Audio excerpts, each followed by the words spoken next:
demandé si vous vous appeliez Belle de Jour. Belle de Jour? Comme vous ne venez que l'après-midi. Je veux savoir ton nom. Belle de Jour.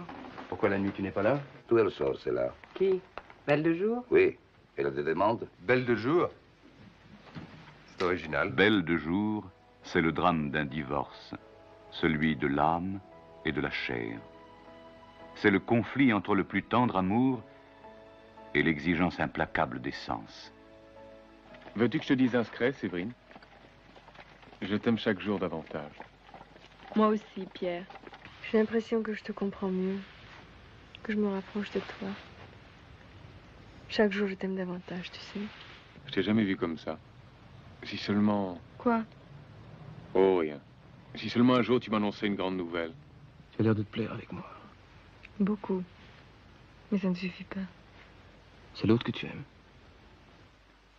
Belle de jour, prise dans l'engrenage, pourra-t-elle vaincre cette force irrésistible qui l'entraîne? Comment revenir de ce voyage sans retour, de cette descente aux enfers? Ne me touche pas le visage. Ne me touche pas! Tenez, mettez ceci, s'il vous plaît. Mais enfin, de quoi s'agit-il? N'ayez aucune appréhension. Vous savez, celles qui vous ont précédé ne demanderaient qu'à revenir. Mais pourquoi? Pour de l'argent. Tout bêtement. L'immense majorité des femmes qui se vendent le font hélas pour de l'argent. Qu'est-ce que vous en pensez? Comment peut-on descendre aussi bas? Pierre. En traitant ce sujet brûlant, le prestigieux Luis Buñuel a réalisé son plus beau film. Je sais qu'un jour, il faudra que j'expie pour tout ce que j'ai fait. Mais sans ça, je ne pourrais pas vivre. Après tout, faites ce que vous voulez avec moi. Moi aussi, il me ferait peur, cet homme-là. Des fois, ça peut être pénible, tout de même. Qu'est-ce que tu en sais, Pallas?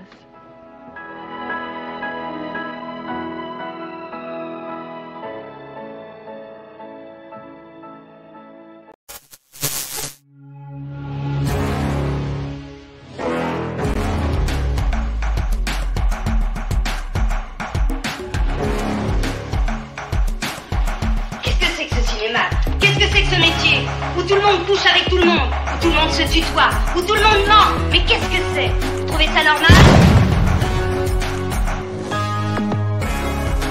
Et votre cinéma, moi je trouve ça irrespirable. Je méprise le cinéma. Écoutez, je suis comme ça. Emmenez votre âme se calmer ailleurs. Quand on tire, on raconte pas sa vie. Salut ma commu préférée, j'espère que vous allez bien. Et aujourd'hui on est bien, c'est le 6e journal ciné. J'avais dit à la base un par jour et on est le 29, ça va, tranquille. Hein. Je suis en net progrès, n'est-ce pas? Bon, c'est pas grave. Aujourd'hui je vous parle d'un film que j'ai découvert il y a peu, mais que je connaissais depuis l'adolescence et je m'étais toujours dit un jour, je le regarderai, mais ce n'est pas le moment maintenant. Hein, j'en ai déjà parlé en live. Parfois, j'envisage un petit peu la découverte d'un film, un petit peu comme un rendez-vous. Et quand je sens que ce n'est pas le moment, je peux attendre même des années. Et maintenant, voilà, j'étais prêt à regarder ce film de Luis Buñuel, Belle de jour. Et je suis content de l'avoir découvert maintenant parce que j'aurais été complètement incapable de comprendre ce film. Alors, je veux dire, j'aurais été incapable de le comprendre si j'avais été un peu plus jeune. Donc, j'ai bien fait et ô combien. Je découvre par la même occasion Luis Buñuel. Donc, n'hésitez pas à me mettre en commentaire les films. Si vous connaissez bien le réal, n'hésitez pas à me conseiller les films qui vous passera par la tête. On m'a beaucoup parlé de Journal d'une femme de chambre. Je pense que ça sera effectivement celui-là. Alors, Belle de jour, de quoi ça parle? Eh bien, Séverine, donc interprétée ici par la magnifique Catherine Deneuve, qui est pour moi certainement une des actrices françaises les plus intéressantes et une magnifique carrière. Et à cette époque-là, je trouve qu'elle est à son apogée, tant physique que artistique. Donc, ici, c'est Séverine qui est en proie à des rêves érotiques masochistes qui la poussent à pousser la porte d'une maison close, Madame Anaïs. Et une fois entrée dans cette maison, eh bien, elle sera belle de jour, la pensionnaire donc qui se prostitue seulement les après-midi de 2 à 5. Alors, comme je l'ai dit, hein, c'est un film réalisé par Luis Buñuel, un film qui a l'air comme ça sur papier assez dur. Et en fait, c'est plutôt onirique. Donc oui, ça parle de prostitution, bien sûr. Ça parle de masochisme, bien sûr. Ça parle des rapports hommes-femmes, mais du point de vue du dominant, de la dominée. Aujourd'hui, évidemment, je peux comprendre que ça ne passe plus. Mais Luis Buñuel a décidé, a opté pour une mise en scène assez onirique.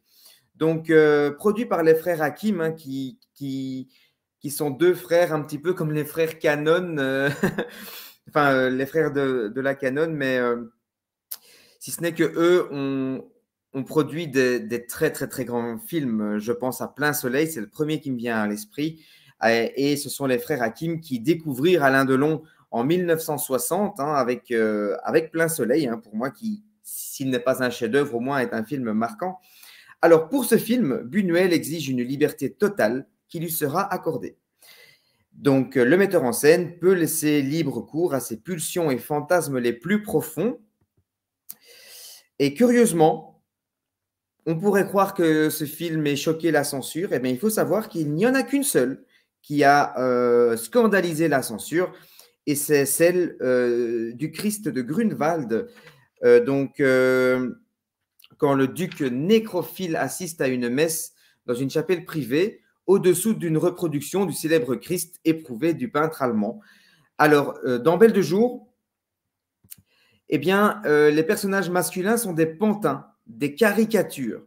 Donc, ce sont clairement des mâles dominants qui ne vont pas du tout hésiter à montrer leurs côtés les plus bas. Alors, il faut croire que pour Luis Buñuel, l'acte sexuel ne peut se faire qu'à travers un acte de domination.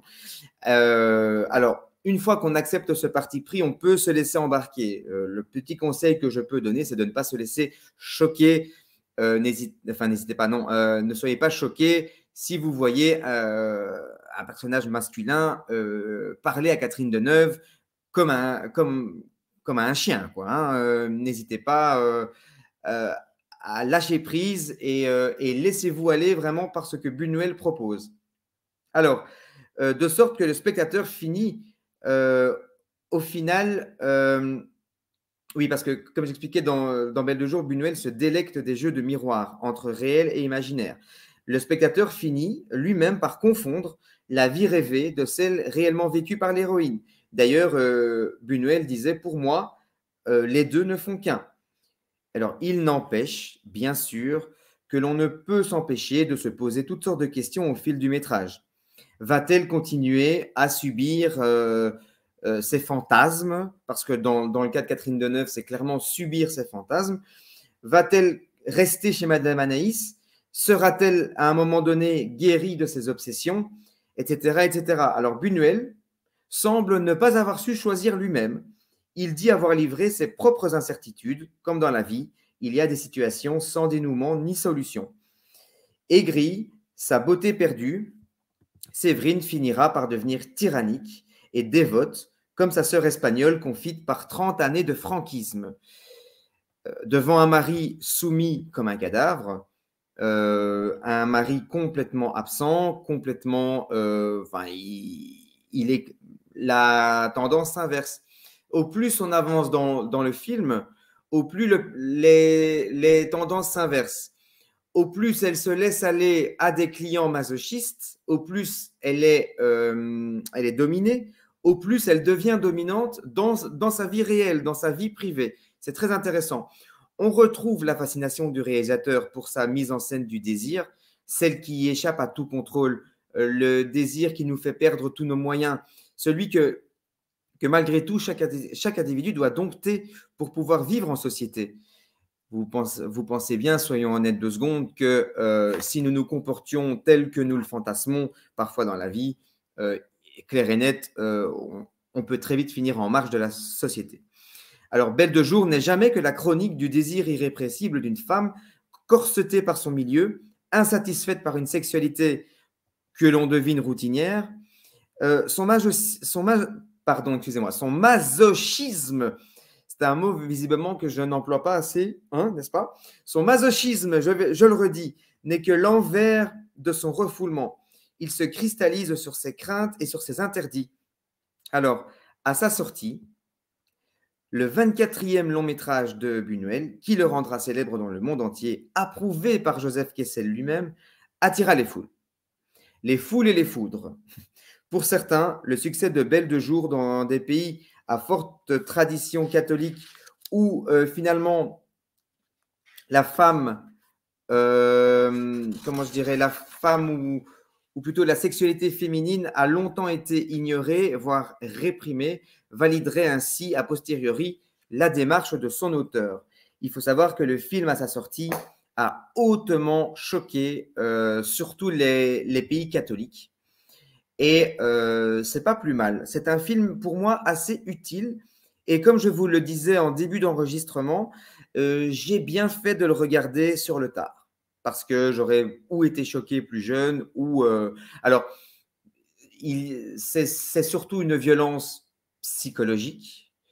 Vous ne voyez pas de scène, de plan plutôt volontairement graveleux. Hein. On n'est pas dans du Catherine Breillat non plus. Je vous le disais, Louise Buñuel a abordé un ton onirique. Et ben, je trouve que pour moi, c'est la meilleure des manières. Donc voilà, c'était le 6e journal ciné. Je vous invite à découvrir ce film. Il a un petit peu vieilli, hein, certainement, mais je vous invite, c'est la plus belle période de Catherine Deneuve pour moi, à partir de Répulsion, toutes les années 60, de toute façon, pour moi, sont magnifiques pour le cinéma européen, vraiment. Donc, Belle de jour est un film, bien sûr, que je vous invite à découvrir ou à revoir. Si vous l'avez vu il y a longtemps, voilà, je vous le conseille. Eh bien, il ne me reste plus qu'à vous souhaiter une très, très bonne journée et je vous dis à très bientôt pour un journal ciné numéro 7. Ciao, ciao!